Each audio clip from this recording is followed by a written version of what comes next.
How to transfer money from Paysafecard to Skrill. Log in to your Skrill account using your credentials. Once logged in, navigate to the Deposit or Add Funds section. Select Paysafecard as the preferred deposit method. Enter the amount you wish to transfer from your Paysafecard to Skrill.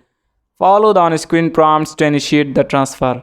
You will be redirected to the Paysafecard login page.